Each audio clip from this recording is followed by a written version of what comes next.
बिस्मिल्लाहिर्रहमानिर्रहीम। अस्सलाम वालेकुम नाज़रीन, फ़िदा दिल हो और आप डेली मैदान देख रहे हैं। हुकूमत साजी के लिए जो मरकज़ में फ़ार्मूला तय पाया है तो उसका आपको इल्म है कि पीपल्स पार्टी को, मुस्लिम लीग नून को, MQM को क्या क्या मिल रहा है। हम बात करेंगे आज खैबर पख्तूनख्वा में हुकूमत साजी के हवाले से। यहाँ पर जो एक फार्मूले के तहत गवर्नरशिप जो है पीपल्स पार्टी को देने का फ़ैसला किया गया है, उसके क्या असरात होंगे, कौन कौन उम्मीदवार है, हाजी ग़ुलाम अली जो मौजूदा गवर्नर खैबर पख्तूनख्वा हैं उनका क्या मुस्तकबिल है, इन सारे हवालों से हम बात करेंगे। मेरे साथ मौजूद हैं एक बार फिर पेशावर के सीनियर सहाफ़ी जनाब एहतशाम बशीर साहब। एहतशाम साहब, बताइएगा कि इस वक्त हो क्या रहा है और जो नामज़द वज़ीर आला हैं खैबर पख्तूनख्वा के अली अमीन गंडापुर, उनकी कल परसों और आज क्या मसरूफ़ियात रहीं? बहुत बहुत शुक्रिया फ़िदा साहब। आपको पता है कि इंतख़ाबी नताइज आने के बाद जो मरहला होता है वो हुकूमत साजी के हवाले से होता है। तो वफाक में जो है वो मामला तय पा चुके हैं, सिंध में भी और पंजाब में भी और खैबर पख्तूनख्वा में भी है। लेकिन अभी जो हुकूमत साजी की वजह जो रुकी हुई है वो आपको पता है मखसूस नशस्तों के हवाले से है कि जब तक वो मखसूस नशस्तों के हवाले से फ़ैसला नहीं होता असम्बली का इजलास है वो ताख़ीर का शिकार हो सकता है। जो मामला तय पाए हैं नामज़द वज़ीर आला अली अमीन गंडापुर के साथ, तो उसमें यह था कि 24 तक जो है 22 या 24 तक इजलास बुला लिया जाए।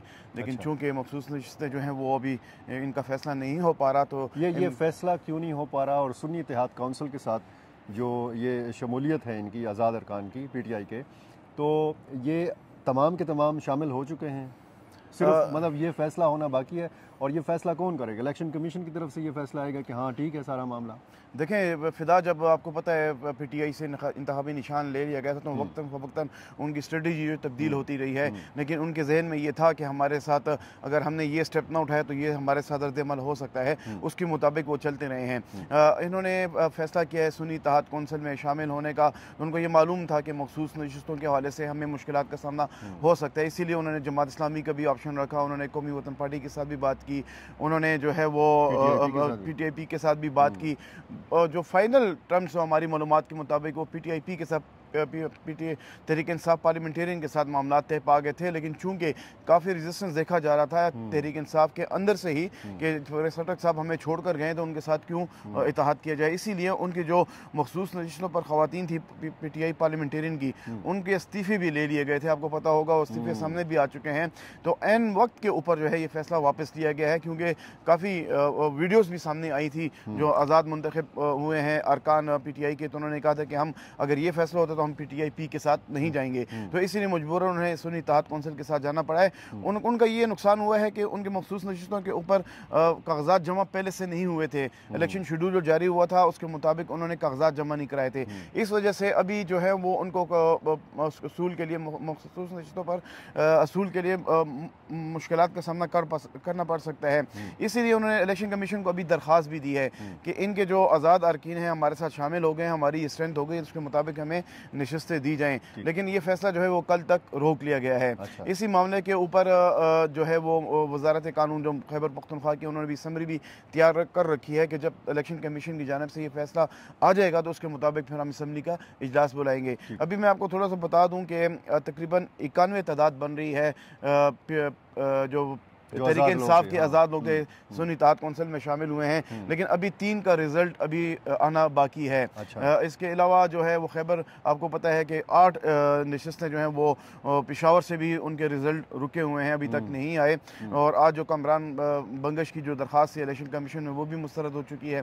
तो इस हवाले से 8 और 3 11 नशिस्तों पर फैसला वैसे तो अभी 26 हैं।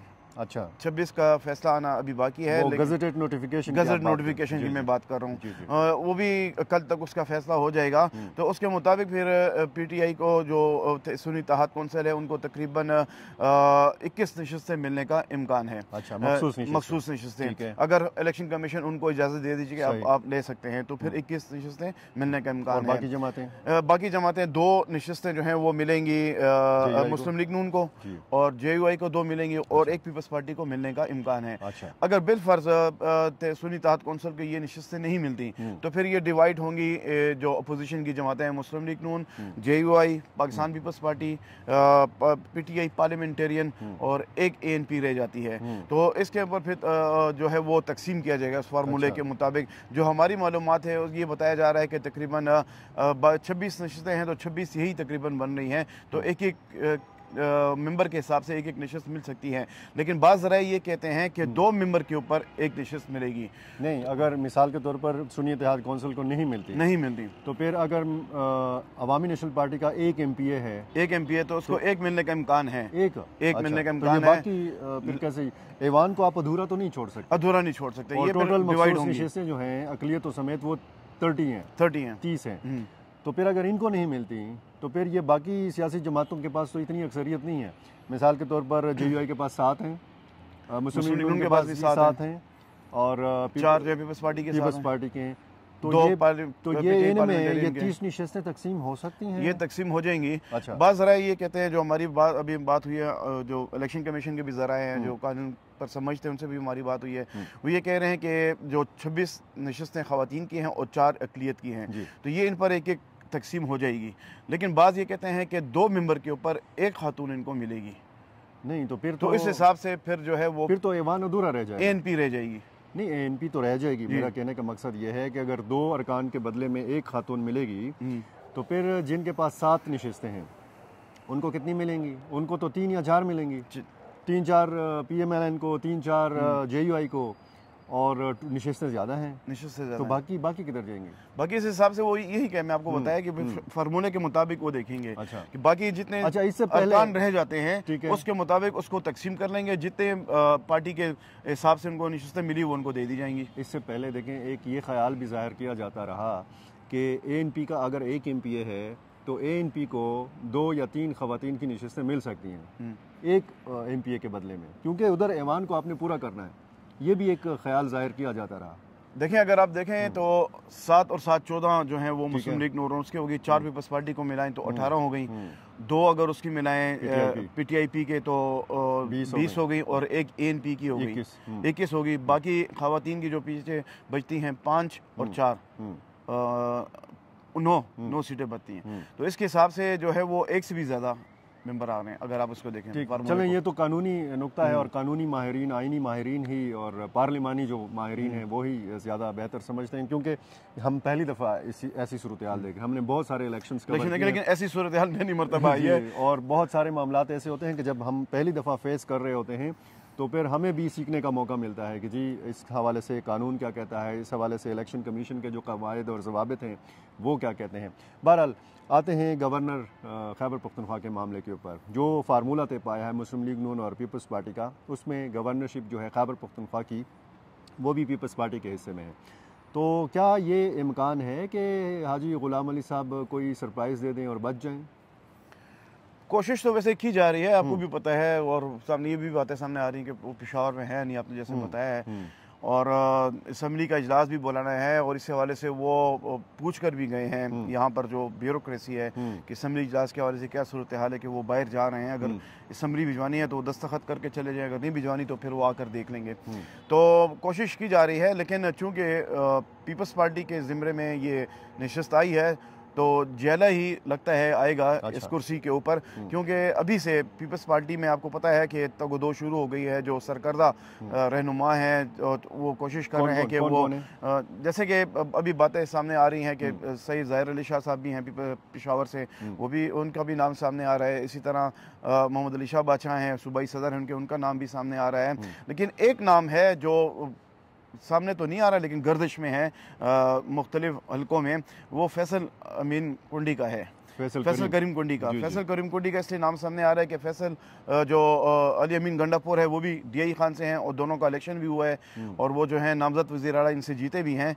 अगर फैसल करीम कुंडी जो है आ जाते हैं यहाँ पर गवर्नर की नशिस्त के ऊपर, और फिर अली अमीन जो है वो वज़ीर आला होंगे, तो फिर दोनों के दरमियान एक सियासी चपकलिश जो है और एक जो ज़ाती रंजिश जो है वो भी सामने आ सकती है, और इसमें जो है वो फेडरल गवर्नमेंट और सूबाई हुकूमत का जो है आपस में मामलात भी ख़राब हो सकते हैं। लेकिन बाद सियासी हल्के ये कह रहे हैं कि जरदारी साहब ये गलती नहीं करेंगे कि अगर वो मफामत की सियासत पर चलते हैं, जैसे कि उनके बारे में कहा भी जाता है कि वो मफामत की सियासत के वो हैं, मफामत के बादशाह हैं, लेकिन वो इस मरहले में अगर वो लाते हैं तो फिर ये वफाक और सूबाई हुकूमत के दरमियान एक मामला, एक कशीदगी पैदा हो सकती है। लेकिन इस बात का इम्कान है कि यहाँ पर मुफाहमत काम कर जाए और फैसल करीम कुंडी का नाम ड्रॉप हो जाए, ये आप कहना के चाह रहे हैं? बाज़ हलकों में यही गर्दिश कर रही है बातें, लेकिन जो आज एक आपको पता होगा प्रेस कॉन्फ्रेंस भी हुई है कबायली पीपल्स पार्टी वालों की, उन्होंने ये भी मुतालबा किया कि गवर्नर जो है वो कबायली इलाकों से भी लिया जाए इस बार। लेकिन इस हवाले से भी कुछ सामने नाम नहीं आए हैं। शौकतुल्लाह थे जो साबिक गवर्नर रहे हैं, पीपल्स पार्टी के दौर में ही रहे थे, तो एक नाम उनका भी गर्दिश कर रहा है। लेकिन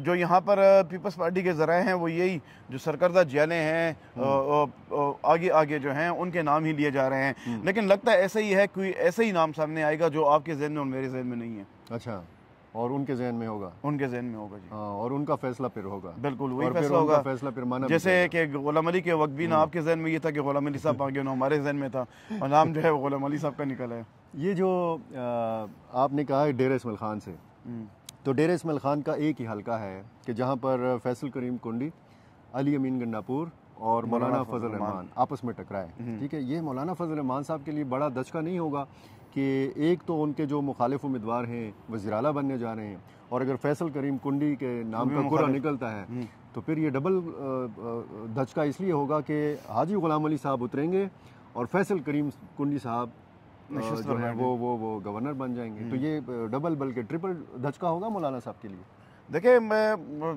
इलेक्शन में जो मौलाना साहब की शिकस्त हुई है इससे भी मुझे भी धचका लगा है। अच्छा, कि मतलब वो इलेक्शन से पहले ये ख्याल ये किया जा रहा था कि मौलाना साहब इस बार जो है वो उनके साथ हाथ नहीं होगा, लेकिन आपको पता है उनके साथ हाथ हो गया है। हाँ। और एक मौलाना पर नहीं, मौलाना सदर पाकिस्तान होंगे, उनकी JUI की खैबर पख्तूनख्वा में हुकूमत होगी, उनकी JUI की बलूचिस्तान में हुकूमत होगी, और उनकी JUI को बहुत बड़ा हिस्सा मिलेगा मरकज में भी। तो उनके बेटे भी जो है अच्छी पोस्ट पर होंगे। तो ये तो उन्होंने साफ ऐलान कर दिया कि जी मैंने अपोजिशन में बैठना है। हालांकि उनके पास 4 नशिस्तें मेरा ख्याल है कौमी असम्बली में हैं, और इसी तरह यहाँ पर भी 7 नशिस्तें हैं, बलूचिस्तान में भी कुछ नशिस्तें हैं। लेकिन ये जो फ़ैसला है मौलाना फजल रहमान का, आप क्या समझते हैं कि वो जब पार्लिमान में जाएंगे, पार्लिमान में बैठेंगे, तो उनकी जमात उनको ये मशवरा देगी कि बिल्कुल आप पार्लिमान में ही ना जाएं, आप अपोजिशन में ही ना बैठें, आप पार्लिमानी सियासत को ही सिरे से तर्क कर दें, क्योंकि एक ऑप्शन ये ज़ेर गौर है जमीयत उलमा इस्लाम के अंदर। देखें फ़िदा, जैसा कि मौलाना साहब कह रहे हैं कि वो फैसला मैदान में करेंगे जी, तो नज़र यही आ रहा है कि मौलाना साहब जो हैं वो पार्लिमान की तश्कील के बाद जो है वो एहतजाज की सियासत भी रखेंगे। लेकिन मेरा नहीं ख्याल कि वो अपने आप को जो है पार्लिमान से बाहर कर देंगे। वो पार्लिमान के अंदर रहते हुए अपनी आवाज़ को वो पार्लिमान के सामने लेकर आएंगे, और पार्लिमान से बाहर भी वो अपना एहतजाज रिकॉर्ड कराएंगे। लेकिन ये आपकी बात सही है कि उनको ये भी तजवीज़ दी जा रही है कि वो उसमें असम्बली के अंदर ना है। जैसे कि मौलाना साहब ने भी कहा है कि हम सोच सकते हैं कि जो है वो पार्लिमान का हिस्सा ना बने। लेकिन मेरा ये नहीं ख्याल कि मौलाना साहब जो है वो अपने आप को पार्लिमानी सियासत से भी बाहर कर देंगे। बहुत शुक्रिया एहतशाम बशीर। और नाजरीन, यही सारी वो सूरत हाल है कि जिसके हवाले से हम सारा दिन खोज में लगे रहते हैं कि जी हुकूमत साजी में क्या हो रहा है, गवर्नर किसने बनना है, आगे आने वाले दिनों में क्या होगा, किस तरीके से होगा, मखसूस नशिस्तों के साथ क्या होगा। तो उम्मीद है कि बहुत सारे सवालों का आपको एहतशाम बशीर साहब की ज़ुबानी पता चल गया होगा। बहुत शुक्रिया।